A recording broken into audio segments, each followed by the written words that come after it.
Subscribe ചെയ്യാത്തൊരു subscribe ചെയ്യുക. ജസ്റ്റ്നസ് chemistry class എടുത്തിട്ട് അതിന് നേരെ സബ്സ്ക്രൈബ് ബട്ടണും ജസ്റ്റ് ക്ലിക്ക് ചെയ്താൽ യു ഗെറ്റ് സബ്സ്ക്രൈബ് ചെയ്യാൻ പറ്റും.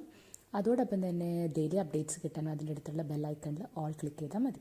പിന്നെ എല്ലാവർക്കും എവിടെയാണ് ടോപ്പിക് എന്നുള്ളൊരു കൺഫ്യൂഷൻ ഉണ്ടെങ്കിൽ ജസ്റ്റ്നസ് കെമിസ്ട്രി ക്ലാസ്സിൽ പ്ലേലിസ്റ്റ് എടുക്കുക. അതിൽ ഹോം വീഡിയോസ് കാണാം, അതിൻ്റെ തൊട്ടടുത്ത് തന്നെ പ്ലേലിസ്റ്റ് കാണാം.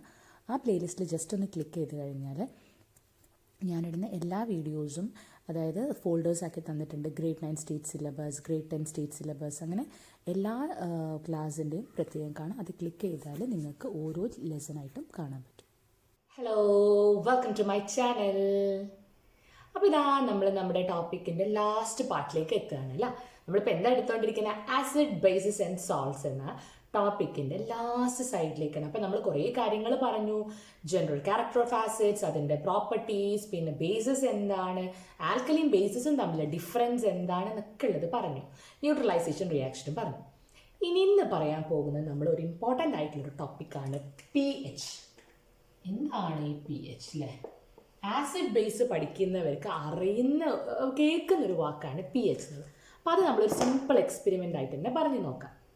എക്സ്പെരിമെൻ്റ് എന്താ വെച്ചാൽ നമ്മൾ 3 ബീക്കറിൽ, ഒരു ബീക്കറിൽ വാട്ടർ എടുക്കുന്നു. എന്തൊക്കെയാണ് എടുക്കുന്ന? ഒരു ബീക്കറിൽ വാട്ടർ എടുക്കുന്നു, ഒരു ബീക്കറിൽ HCl എടുക്കുന്നു, ഒരു ബീക്കറിൽ NaOH എടുക്കുന്നു. H2O, HCl, NaOH അല്ലേ? അപ്പം നമ്മൾ ഒരു റെഡ് ലിറ്റ്മസും ബ്ലൂ ലിറ്റ്മസ് പേപ്പറും എടുക്കുകയാണ്. എന്നിട്ട് റെഡും ബ്ലൂ രണ്ടും വാട്ടറിൽ ഡിപ്പ് ചെയ്യും. എന്താ കളർ ചേഞ്ച് കാണും? ഒരു കളർ ചേഞ്ചും കാണില്ല. HCl നിങ്ങൾക്കറിയാം എന്തുണ്ടാവും? Blue will be changing to red and റെഡിന് ഒരു കളർ ചേഞ്ചും ഇല്ല. അപ്പം നമുക്ക് എന്ത് മനസ്സിലായി? അത് ആസിഡ് ആണെന്ന്. NaOH എന്ത് പറ്റി? നമ്മൾ റെഡ് ഇട്ടപ്പോൾ അത് ബ്ലൂ ആവുകയും ചെയ്തു. ബ്ലൂ ലിറ്റ്മസ് പേപ്പറിന് ഒരു കളർ ചേഞ്ചും ഇല്ല. അപ്പം നമുക്ക് മനസ്സിലായി അത് ആൽക്കലി ആണെന്ന്. ഇനി ഞാൻ എന്താ ചെയ്യുന്നതെന്ന് വിചാരിച്ചാൽ ഈ വെള്ളത്തിലേക്ക് ഒരു little amount of HCl add ചെയ്യാണ്. HCl വെള്ളത്തിലേക്ക് ആഡ് ചെയ്യുമ്പോൾ നമുക്കറിയാം അവിടെ എന്തിൻ്റെ കോൺസെൻട്രേഷൻ കൂടും? H+ അയോണിൻ്റെ കോൺസെൻട്രേഷൻ കൂടും. അപ്പം ഞാൻ ലിറ്റ്മസ് പേപ്പർ ഇട്ടാൽ എനിക്കറിയാം എന്താവും? ബ്ലൂ ടു റെഡും, റെഡിന് ഒരു കളർ ചേഞ്ചും ഉണ്ടാവില്ല. അതെന്തുകൊണ്ടാണ്? അതിൽ കുറച്ച് acidic ക്യാരക്ടർ വന്നു. ഇനി ഞാൻ എന്ത് ചെയ്തു? കുറച്ച് വെള്ളത്തിൽ NaOH ആഡ് ചെയ്തു. അപ്പോൾ അവിടെ എന്ത് പറ്റും? വെള്ളം ഒന്നുമില്ല, ഒരു കളർ ചേഞ്ചും ഇല്ലായിരുന്നു. അല്ലെങ്കിൽ ഞാൻ കുറച്ച് NaOH വെള്ളത്തിൽ വന്നാൽ അവിടെ എന്തിൻ്റെ കോൺസെൻട്രേഷൻ കൂടും? OH- കോൺസെൻട്രേഷൻ കൂടും. ദാറ്റ് ഇസ് അപ്പം അതിന് കുറച്ച് ആൽക്കലൈൻ നേച്ചർ വരും. അപ്പോൾ അതെന്ത് ചെയ്യും? ഏത് ലിറ്റ്മസ് കളർ ചേഞ്ച് വരും? അതായത് റെഡ് ബ്ലൂവിലേക്കും, ബ്ലൂവിന് ഒരു കളർ ചേഞ്ചും ഉണ്ടാവില്ല. അപ്പം നമുക്ക് മനസ്സിലായി ചില സൊല്യൂഷൻസിൽ എന്തുണ്ടാവില്ല? അസിഡിക്കും അല്ല ബേസിക്കും അല്ല. ചിലത് അസിഡിക് ആണ്, ചിലത് ബേസിക് ആണ്.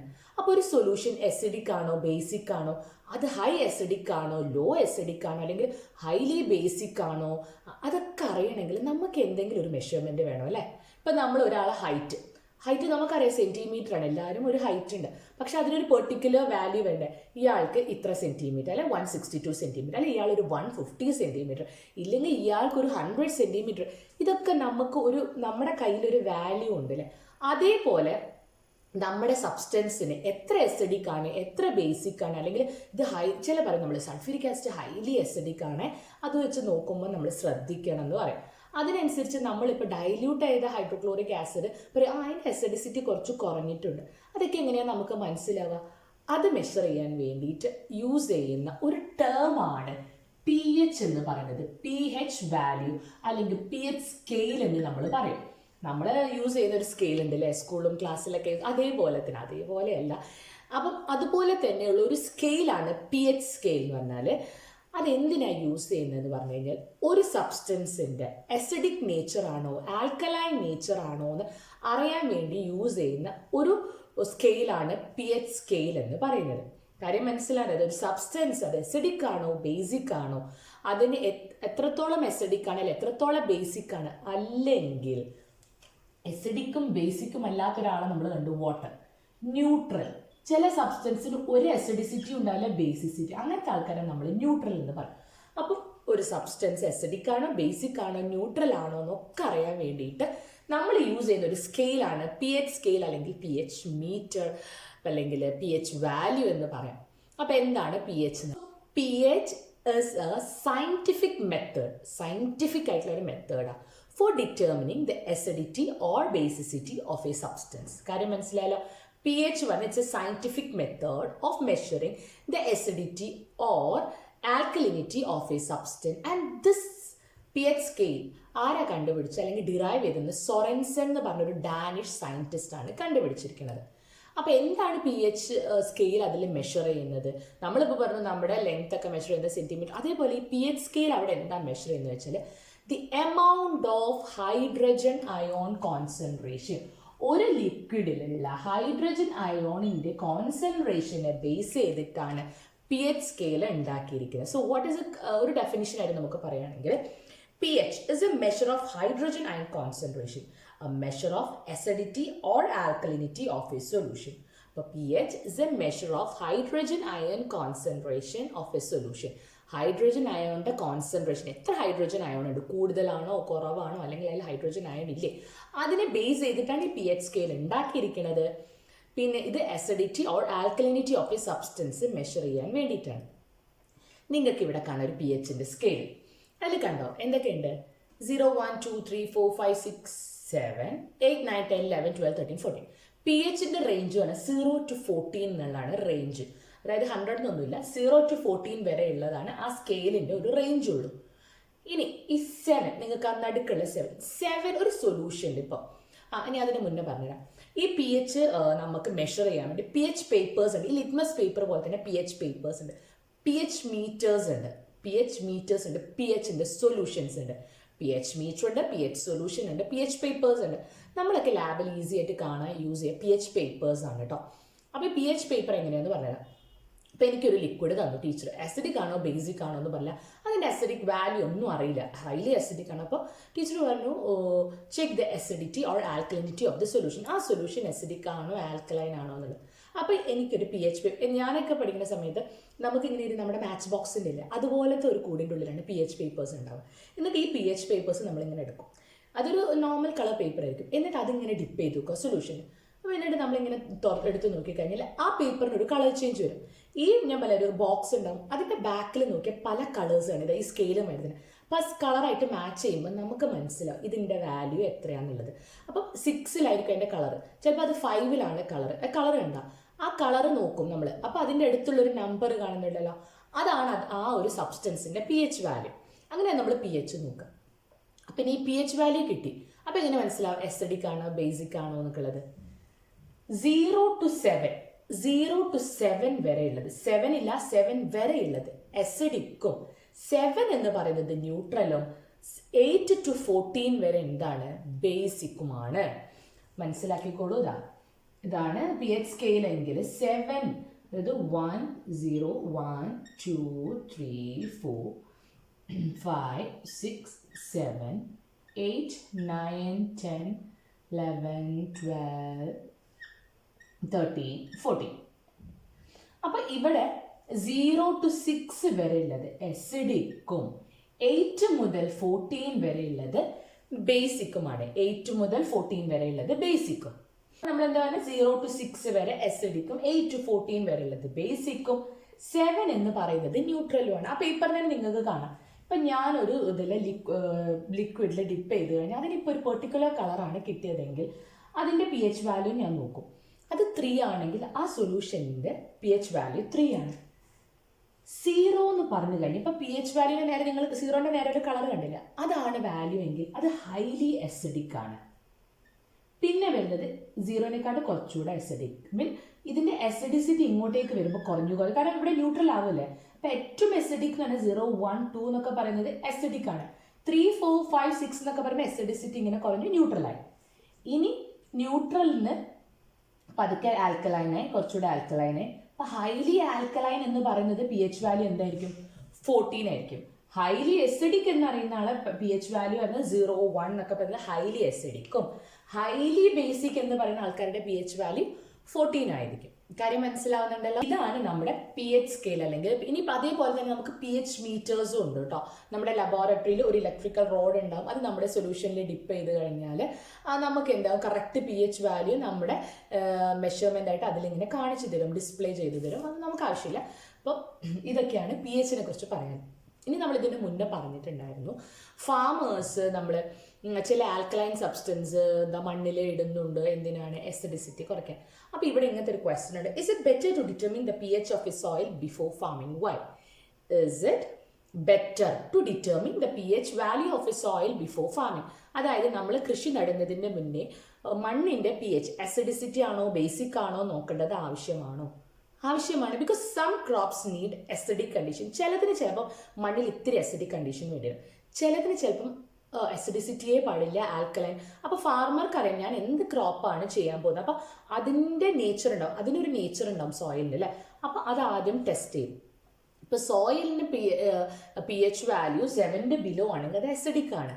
സോ എന്ത് ചെയ്യണം? ഇപ്പോൾ ചിലപ്പോൾ ആ ഒരു ഫാമറിന് വേണ്ടത് ക്രോപ്പിന് ആൽക്കലൈൻ കണ്ടീഷൻ ആണെങ്കിൽ അയാൾ എന്ത് ചെയ്യും? ആൽക്കലൈൻ സബ്സ്റ്റൻസ് ആഡ് ചെയ്തിട്ട് അതിനെ ന്യൂട്രലൈസ് ചെയ്യും അല്ലേ, എന്നിട്ട് ആൽക്കലൈൻ നേച്ചർ കൊണ്ടുവരും. അപ്പം before farming it is very important to measure the acidity or the pH value of the soil. അപ്പോൾ ഇത്രയും നേരം നമ്മൾ എന്തൊക്കെ കാര്യം പറഞ്ഞു? ആസിഡും ബേസും ആൽക്കലും ഒക്കെ പറഞ്ഞു തന്നു അല്ലേ. ഇതിൽ നമ്മുടെ ടോപ്പിക്കിൽ വിട്ടൊരാളുണ്ട് അല്ലേ. വിട്ടൊരാളല്ല, ലാസ്റ്റിലേക്ക് പറയാമെന്ന് വിചാരിച്ച ആളാണ്. ആരാണ്? സോൾട്ട്. എന്താണ് സോൾട്ട് എന്നുള്ളത് അല്ലേ. ആസിഡ് ബേസസ് എന്നൊക്കെ പറഞ്ഞ കൂട്ടത്തിൽ നമ്മൾ പറഞ്ഞു സോൾട്ട്. എന്താണ് സോൾട്ട്? ഒന്നുമില്ല. ഒരു എക്സാമ്പിൾ എഴുതി, ഒരു റിയാക്ഷൻ എഴുതി കാണിച്ചില്ല. HCl hydrochloric acid react with NaOH. ആസിഡും ആൽക്കലിയും കമ്പൈൻ ചെയ്തപ്പോൾ നമുക്കറിയാം NaCl പ്ലസ് H2O ഉണ്ടാവും. എങ്ങനെയാണ് NaCl പ്ലസ് H2O ഉണ്ടാവുന്നത്? ആസിഡിലെ കോമൺ ആയിട്ടുള്ള H+ അയോണും ബേസിലെ കോമൺ ആയിട്ടുള്ള OH- അയോണും കൂടെ കമ്പൈൻ ചെയ്ത് HOH തന്നെ എന്താ? H2O, അതായത് വെള്ളം പോയിട്ട് ബാക്കി എന്താ ഉള്ളത്? NaCl, അതെന്താ? Na+ഉം Cl-ഉം. ഇങ്ങനെ ഉണ്ടാവുന്ന അയോണിക് കോമ്പൗണ്ട്സിനെയാണ് നമ്മൾ എന്ത് പറയുന്നത്? സോൾസ് എന്ന് പറയുന്നത്. അതായത് acid and base react together to form salt and water, and this ionic compound is known as salt. ഇപ്പോൾ മനസ്സിലായാലോ, ഒരു ആസിഡും ഒരു ബേസും റിയാക്ട് ചെയ്യുമ്പോൾ the common ion present in the acid and the base combine and form water molecule. കണ്ടോ, ആസിഡിലെ common എന്ന് പറഞ്ഞാൽ H+, ബേസിലെ common എന്ന് പറഞ്ഞാൽ ആരാ? OH- ഒക്കെ നമ്മൾ ആദ്യം പറഞ്ഞു. അവർ കമ്പൈൻ ചെയ്ത് വെള്ളമായിട്ട് പോയിട്ട് ബാക്കിയുള്ള ആൾക്കാർ എന്താവും? They will form a compound, and that compound is known as salt. So what is a salt? An acid and a base combine together with the formation of a salt and water. The salt is an ionic compound. ഇത്രയേ ഉള്ളൂ. അപ്പോൾ ഇനിയിപ്പോൾ നമുക്ക് കുറച്ച് സോൾട്ടുകൾ അറിയണം. എങ്ങനെയാണ് ഈ സോൾട്ടിൻ്റെ പേര് എഴുതുന്നത് എന്നൊക്കെ അറിയണം. നോക്കിയൊക്കെ എങ്ങനെയാണുള്ളത്. സം ഓഫ് ദി സോൾട്ട്സ് ആണ് നമുക്കറിയുന്ന കുറച്ച് സോൾട്ടാണ്. ഇതെന്താണ്? Calcium sulphate. ഇതെന്താണ്? Potassium phosphate, K3PO4. നമ്മൾ അധികം കേൾക്കാത്ത അല്ലേ. Then magnesium hydroxide and sodium nitrate. ഇത്രയും ആൾക്കാരുണ്ട്. ഇനി ഇതിലെ question, how this salt is form from an acid and a base? ആസിഡിനും ബേസിൽ നിന്ന് എങ്ങനെയാണ് ഈ ഓരോ സോൾട്ടും ഉണ്ടായത്? 1 മാർക്കിന് ചോദിക്കാം, 2 മാർക്കിന് ചോദിക്കാം, ഓ ഇങ്ങനെ ചോദിക്കാം, which acid and base combine together to form this? Write the reaction. ഒന്നുമില്ല. SO4 കണ്ടാൽ തന്നെ നിങ്ങളുടെ മനസ്സിൽ വരണം സൾഫ്യൂരിക് ആസിഡ് അല്ലേ, H2. അതാ പറഞ്ഞത്. ഡൗട്ട് ഉള്ളവരൊക്കെ എന്ത് ചെയ്തേക്കണം എന്ന് വെച്ചാൽ നോട്ടിൻ്റെ ബാക്കിൽ എഴുതിക്കോളൂ. Sulphuric acid H2SO4, hydrochloric acid HCl. അത് 2 തവണ ഒന്ന് വായിക്കുമ്പോൾ തന്നെ നമ്മൾ തറുവായിക്കോളൂ. അപ്പോൾ H2SO4, SO4ൻ്റെ ആളെ കിട്ടി. ഇനി കാൽഷ്യമാണ്, ആസിഡും ബേസുമാണ്. ബേസിൽ എന്തുണ്ടാവണം? ഹൈഡ്രോക്സൈഡ് അല്ലേ, നമ്മൾ പഠിച്ചിട്ടുണ്ടല്ലോ, കാൽഷ്യം ഹൈഡ്രോക്സൈഡ്. ഇനി എന്തുണ്ടാവും എന്ന് വിചാരിച്ചു കഴിഞ്ഞാൽ കാൽഷ്യം ഹൈഡ്രോക്സൈഡിൻ്റെ ഫോർമുല CaOH2 ആണ്. കുറേ ആൾക്കാർക്ക് ഈ ഒരു കൺഫ്യൂഷൻ ഉണ്ടാവും, CaOH2 ആണോ എന്നൊക്കെയുള്ളത്. ഇത് പഠിച്ചേ പറ്റൂ, വേറെ ഒരു ഓപ്ഷൻ ഇല്ല ഇതിന്. ഇത് അറിഞ്ഞിരിക്കണം. കാൽഷ്യം ഹൈഡ്രോക്സൈഡ്, മെഗ്നീഷ്യം ഹൈഡ്രോക്സൈഡ് ഒക്കെ MgOH2, CaOH2 ആണ്. ഇനി ഇവിടെ എന്തുണ്ടാവും? വാട്ടർ മോളിക്യൂൾ പോകണം. കണ്ടോ, ഇവിടെ 2 ഹൈഡ്രജൻ ഉണ്ട്, ഇവിടെ OH 2 ഉണ്ട്. അപ്പോൾ 2 വാട്ടർ മോളിക്യൂൾസ് പോയി, 2H2O പ്ലസ് ബാക്കി എന്തുണ്ട്? Calcium sulphate. ഇതല്ലേ ഇപ്പം നമ്മൾ പറഞ്ഞല്ലേ, acid plus base give a salt and water, or this is also called as neutralization. When an acid reacts with a base, it forms salt and water, and this reaction is called as neutralization reaction. ആസിഡും ബേസും react ചെയ്തിട്ട് നമുക്കൊരു സോൾട്ടും വാട്ടറും കിട്ടും. ഈ റിയാക്ഷനെ നമ്മൾ എന്ത് പറയും? Neutralisation reaction. ഇനി K3PO4. അപ്പൊ നമുക്കറിയാം PO4 നമ്മൾ അധികം പരിചയമില്ലാത്തൊരു ആസിഡാണ്. Phosphoric acid H3PO4 plus. അപ്പൊ നമുക്ക് PO4 കിട്ടി. ഇനി K3 ആണ്. അപ്പൊ OH ഉള്ള ഒരു ബേസ് KOH. ഇവിടെ എന്ത് നടക്കും? കേട്ടോ, ഇവിടെ KOHും PO4 3 ഉണ്ട്. അപ്പൊ നമുക്ക് ഇവിടെ 3 ഹൈഡ്രജൻ ഉണ്ട്. ഇവിടെ ഒരു OH ഇടും. അപ്പൊ നമുക്ക് 3OH വേണം. ബാലൻസിങ് ആണ്. വീണ്ടും പറയും, ബാലൻസിങ് അറിയാത്തവർ ബാലൻസിങ്ങിലുള്ള വീഡിയോ കണ്ടോളൂ. അല്ലാതെ നമുക്കൊരു ഓപ്ഷൻ ഇല്ല. ഇപ്പൊ ഇത്രയും ഒരു ടോപ്പിക്കിൽ അത് അത്രയും ഡീറ്റെയിൽ ആയിട്ട് പറഞ്ഞിട്ടുണ്ട്. അപ്പൊ എന്ത് വന്നു? K3PO4 plus H2O. എത്ര H2O ഉണ്ടാവും? 3H2O. കാര്യം മനസ്സിലാവുന്നുണ്ടല്ലോ. ഇനി അടുത്തത് മെഗ്നീഷ്യം ഹൈഡ്രോക്സൈഡ് എങ്ങനെ ഫോം ചെയ്യും? OH അല്ല, മെഗ്നീഷ്യം സൾഫേറ്റ് MgSO4. ശ്രദ്ധിച്ചേക്കണേ, മെഗ്നീഷ്യം ഹൈഡ്രോക്സൈഡ് ആണ്, it's a base. Magnesium sulphate എങ്ങനെയാ ഉണ്ടാവുക? മെഗ്നീഷ്യത്തിന്റെ ഒരു alkali, magnesium MgOH twice plus SO4 ഉണ്ടാവുമ്പോൾ നമ്മളെ മനസ്സിൽ അപ്പൊ വന്നേക്കണം sulphuric acid plus base gives MgSO4, magnesium sulphate plus water. എത്ര വാട്ടർ മോളിക്യൂൾ? 2 water molecule. കണ്ടോ, സിമ്പിൾ അല്ലേ? ഇനി സോഡിയം നൈട്രേറ്റ്. ഇപ്പൊ നമ്മുടെ മനസ്സിലാണ്, ഇതാണ് നമ്മുടെ base NaOH base plus HNO3 വെച്ചിട്ട് ഒരു ആസിഡ് നമുക്കറിയാം, നൈട്രിക് ആസിഡ്. അപ്പൊ ഈ OHും ഈ Hഉം പോയി. ഇപ്പൊ എന്ത് കിട്ടി? NaNO3 plus H2. കണ്ടോ, അപ്പൊ ഒന്നുമില്ല. നിങ്ങൾക്ക് ഇങ്ങനെ ഒരു കോമ്പൗണ്ട് കിട്ടിയാൽ നിങ്ങൾക്ക് മനസ്സിലാണ് SO4 ആണെങ്കിൽ സൾഫ്യൂരിക് ആസിഡ്. അപ്പൊ ഇതിന്റെ ബേസ് PO4 ആണെങ്കിൽ H3PO4. ഇതിന്റെ ബേസുകളൊക്കെ നമ്മൾ പഠിച്ചതിലുള്ളതൊക്കെ OH വെച്ചിട്ടുള്ളതേ ഉള്ളൂ. അപ്പൊ MgO ബേസ് അല്ല, ആൽക്കലി MgOH. MgOH ട്വൈസ് ഉണ്ട്. പിന്നെ SO4 എന്ന് പറയുമ്പോൾ sulphuric acid, NaOH and HNO3. ഇതായിരിക്കും ഇതിന്റെ ആസിഡും ബേസും റിയാക്ട് ചെയ്ത് നിങ്ങളോട് ചോദിക്കാട്ടോ 1 മാർക്കിനോ 2 മാർക്കിനോ which acid or base combine together to form salt like calcium sulphate എങ്ങനെ വേണമെങ്കിൽ ചോദിക്കുക. സിമ്പിൾ അല്ലേ? അപ്പൊ അത് നിങ്ങൾക്ക് മനസ്സിലായി. അപ്പൊ അവിടെ അത്രയേ പറയാനുള്ളൂ. ഇനി നമ്മൾ ഇപ്പൊ ഞാൻ പറഞ്ഞു how we will write the formula of this compound. എങ്ങനെയാണ് നമ്മൾ ഈ സോൾട്ടിന്റെ ഫോർമുല എഴുതുക എന്നുള്ളത്. അത് ഇങ്ങനെ എളുപ്പത്തിലൊന്നും അല്ല കേട്ടോ. അത് അപ്പോഴും നമ്മുടെ കയ്യിൽ കുറച്ച് ഐഡിയാസ് വേണം. വാലൻസി, ചില എലിമെന്റ്, പീരിയോഡിക് ടേബിളൊക്കെ നമ്മൾ പഠിച്ച കാര്യമാണല്ലോ. അപ്പൊ അതിൽ നിങ്ങൾ പഠിച്ചിട്ടുണ്ട് വാലൻസി ഒക്കെ അല്ലേ. അത് നിങ്ങളുടെ മനസ്സിലുണ്ടായാലേ ഉള്ളൂ നമുക്ക് ഈ ഒരു ഫോർമുല എഴുതാൻ പറ്റുള്ളൂ. അപ്പൊ നോക്കാം എങ്ങനെയാ.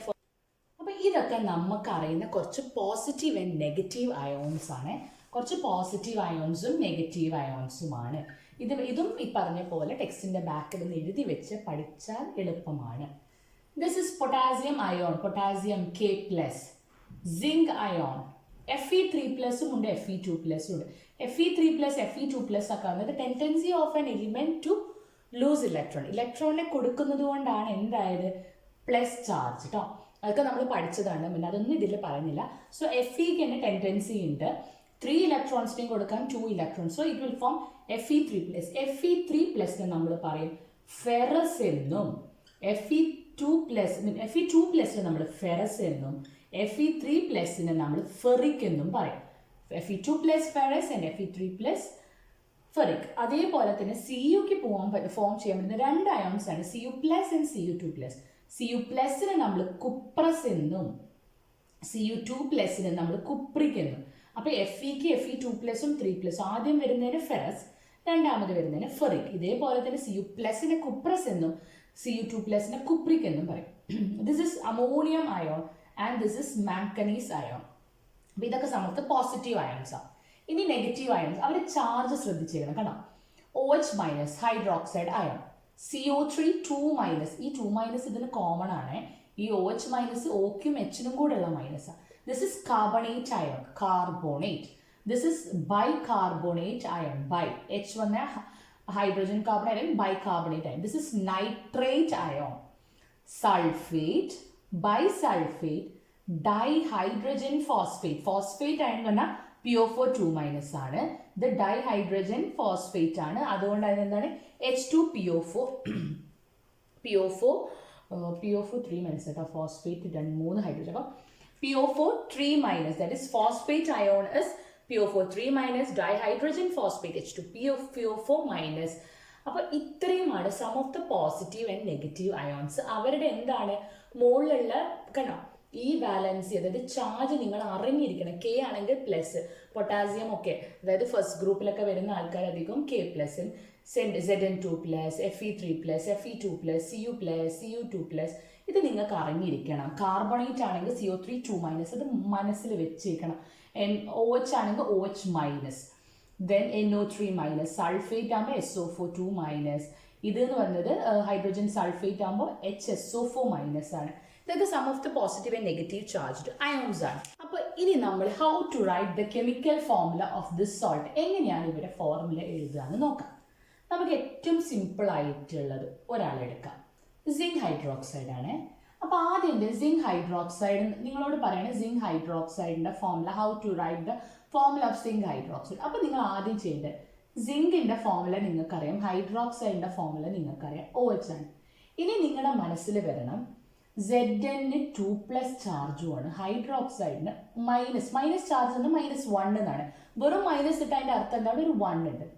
ഇനി എന്ത് ചെയ്യണം എന്ന് വെച്ചാൽ, ഇവർ ഈ ചാർജ് നമ്മൾ ഇന്റർചേഞ്ച് ചെയ്തത് താഴേക്ക് ഇടണം. അതായത് നമ്മൾ ചാർജ് ഇന്റർചേഞ്ച് ചെയ്തിട്ട് സബ്സ്ക്രിപ്റ്റ് എന്ന താഴെ, അവരുടെ താഴെ എഴുതാം. Zn 2+ ആർക്ക് കൊടുക്കണം, OH തന്നെ ഒറ്റ ആളാണ്, ഗ്രൂപ്പാണ്. അപ്പം അയാളെ താഴെ 2 എഴുതി, ഇതിൻ്റെ 1 എഴുതണമെന്നില്ല. അപ്പം എന്താണ് ഇതിൻ്റെ ഫോർമുല, ZnOH2. ഇതാണ് സിങ്ക് ഹൈഡ്രോക്സൈഡ്. കേട്ടോ, അവരുടെ ചാർജ് നമ്മൾ ഇന്റർചേഞ്ച് ചെയ്തിട്ട് അത് സബ്സ്ക്രിപ്റ്റ് ആയിട്ട് കൊടുക്കുകയാണ്. സിമ്പിൾ അല്ലേ? അപ്പോൾ ഈ സിമ്പിൾ ആവണമെങ്കിൽ ഈ കാര്യം നമ്മുടെ മനസ്സിൽ വേണം. ഇത് സിങ്ക് Zn2+ ആണ്, Mg Z2+ ആണ്, Mn2+ ആണ്. ഇനി അടുത്ത നിങ്ങളോട് പറയാണ് പൊട്ടാസ്യം ഹൈഡ്രോക്സൈഡ്. സിമ്പിൾ ആണ്. പൊട്ടാസ്യം ഹൈഡ്രോക്സൈഡ് ആകുമ്പോൾ KU ആണ്, OH ആണ്. Kക്ക് പ്ലസ് ആണ്, OH മൈനസ് ആണ്. പ്ലസ് തന്നെ +1 -1. ഇത് ഇന്റർചേഞ്ച് ചെയ്യണമെന്നൊന്നുമില്ലല്ലോ. എന്താണ് K1OH1, ആ 1 എഴുതണ്ട. അപ്പം എന്താ KOH. സിമ്പിളാണ്. അടുത്തത് നിങ്ങളോട് പറയുന്നത് മെഗ്നീഷ്യം ഇവിടെ ഞാൻ എഴുതിയിട്ടില്ല കേട്ടോ, ഒന്ന് ജസ്റ്റ് കാണിച്ചു. Mg2+ ആട്ടോ മെഗ്നീഷ്യം. അപ്പം മെഗ്നീഷ്യം ഫോസ്ഫേറ്റ് ആണ് നിങ്ങളോട് പറഞ്ഞത് കേട്ടോ. അപ്പം നിങ്ങൾ ആദ്യം Mg എഴുതി, ഫോസ്ഫേറ്റ് എന്ന് പറയുമ്പോൾ PO4, മെഗ്നീഷ്യത്തിന് 2+ ചാർജ് ആണ്, ഫോസ്ഫേറ്റിന് 3- ആണ്. പിന്നെ എന്ത് ചെയ്യും, ഇതൊരൊറ്റ ഗ്രൂപ്പാണ്. ഈ 3നെ മെഗ്നീഷ്യത്തിന്റെ താഴേക്കും ഈ മെഗ്നീഷ്യത്തിന്റെ 2 ഫോസ്ഫേറ്റിനും കൊടുക്കും. അപ്പം Mg3 PO4 2 -1 കൊടുത്തേക്കരുത് താഴെ.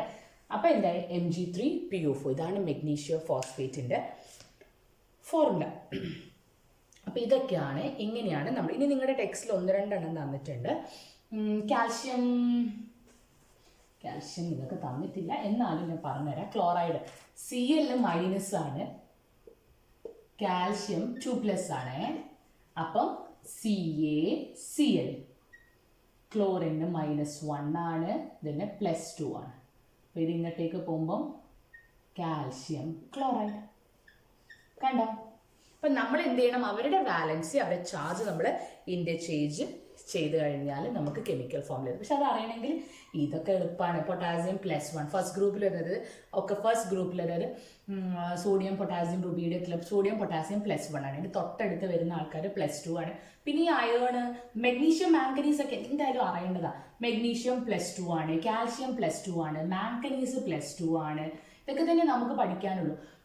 അതൊക്കെ പിന്നെ നമുക്ക് കൺഫ്യൂഷൻ വരും ഇവിടെയാണ്. OH മൈനസ് ആണ്, കാർബണേറ്റ് CO3 2-, ബൈകാർബണേറ്റ് ഒരു ഹൈഡ്രജൻ വരുമ്പോൾ ഒരു നെഗറ്റീവ് പോയി. അപ്പം എന്താ, HCO3-, നൈട്രേറ്റ് സൾഫേറ്റ് SO4 2- ആണ്.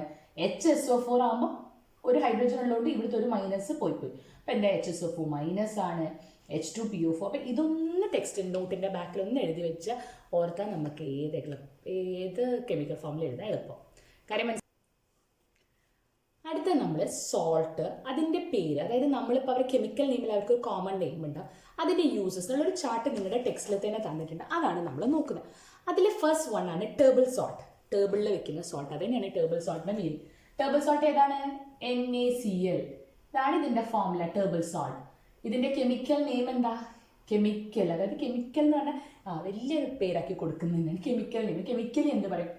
Sodium chloride. എന്താണിത്? Sodium chloride. ഇതിനെ നമ്മൾ ടേബിൾ സോൾട്ട് എന്ന് പറയും.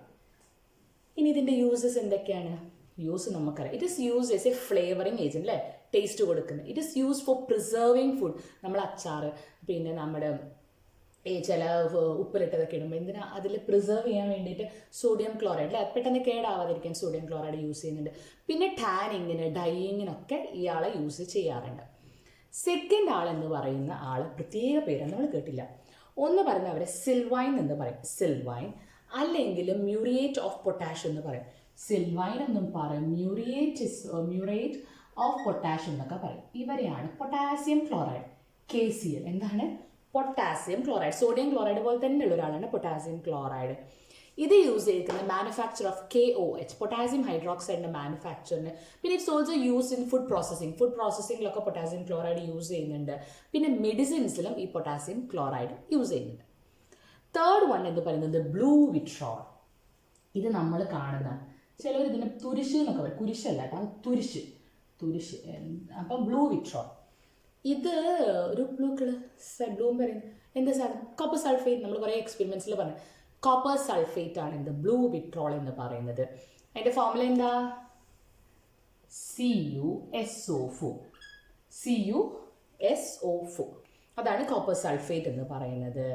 പിന്നെ അതെന്തൊക്കെയാണ് യൂസ് ചെയ്യുന്നത് വെച്ചാൽ ആൻറ്റിസെപ്റ്റിക് ആയിട്ട് യൂസ് ചെയ്യുന്നുണ്ട്. കുറേ ആൻറ്റിസെപ്റ്റിക് പ്രോപ്പർട്ടി അതുണ്ട്. ഫംഗിസൈഡ് ആയിട്ട് അത് യൂസ് ചെയ്യാറുണ്ട്. പിന്നെ ഇലക്ട്രോ പ്ലേറ്റിങ്ങിൽ യൂസ് ചെയ്യുന്നുണ്ട്. ആൻറ്റിസെപ്റ്റിക് ആയിട്ട് ഫംഗിസൈഡ് ആയിട്ട് യൂസ് ചെയ്യുന്നുണ്ട്. പിന്നെ ഇലക്ട്രോ പ്ലേറ്റിങ്ങിലും എന്ത് യൂസ് ചെയ്യുന്നുണ്ട്? കോപ്പർ സൾഫേറ്റ് യൂസ് ചെയ്യുന്നുണ്ട്. നെക്സ്റ്റ് പറയുന്നത് ബേക്കിംഗ് സോഡ. നമ്മൾ ഓൾറെഡി ഇത് പറഞ്ഞിട്ടുണ്ട് കാർബണേറ്റ്സ് എടുക്കുമ്പോൾ. ബേക്കിംഗ് സോഡ എന്ന് പറയുന്നത് സോഡിയം ബൈകാർബണേറ്റ്. അപ്പം ഞാൻ ആലോചിക്കാൻ പറഞ്ഞു ബിയും ബേക്കിങ്ങും ബൈയും ആലോചിച്ചത്. കാരണം രണ്ടാൾക്കാരുണ്ട് നമുക്ക് എപ്പോഴും കൺഫ്യൂഷൻ ആവുന്നത്, സോഡിയം കാർബണേറ്റും സോഡിയം ബൈകാർബണേറ്റും.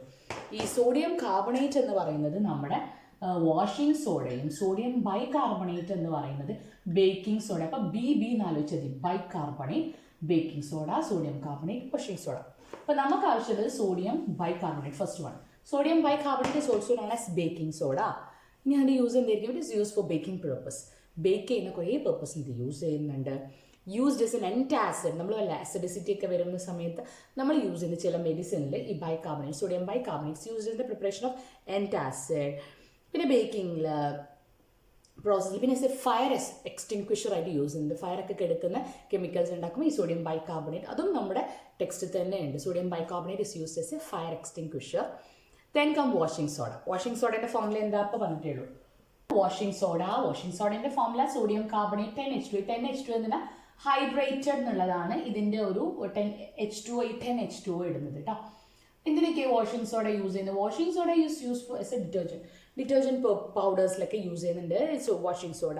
പിന്നെ it is use to remove permanent hardness. നമുക്കറിയാം വെള്ളത്തിന് 2 ടൈപ്പ് ഓഫ് ഹാർഡ്നെസ് ഉണ്ട്, അതായത് ടെമ്പററി ഹാർഡ്നെസ്സും പെർമനൻറ്റ് ഹാർഡ്നെസ്സും. പെർമനൻറ്റ് ഹാർഡ്നെസ് ഒക്കെ റിമൂവ് ചെയ്യാൻ യൂസ് ചെയ്യുന്ന ഒരാളാണ് സോഡിയം കാർബണേറ്റ്.